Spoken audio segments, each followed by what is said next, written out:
Ma'am, si President Marcos, nagkausap na ba ulit kayo amid sa mga nangyayari na ito? Wala.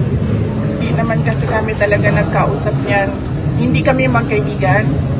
Unang-una, nagkakilala lang kami dahil naging running mate kami.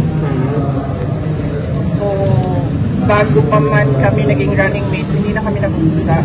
Nagkausap lang kami during campaign at dahil sa trabaho noon, banda may nakita. Pero kailan po yung last na? Ang kaibigan ko talaga si Senator Amy Marcos. Kilala niya ako si ex-president. Pero kailan po yung last na pag-uusap po?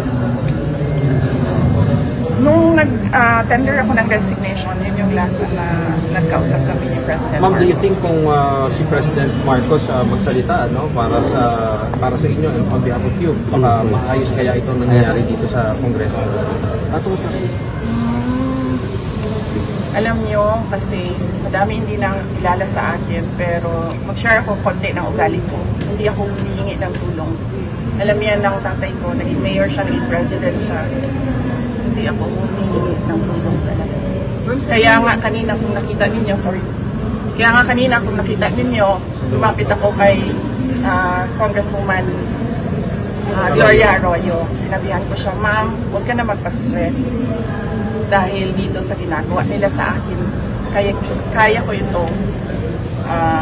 Don't stress yourself about it. Yan din ang sinabi ko kay Congressman Marcoleta.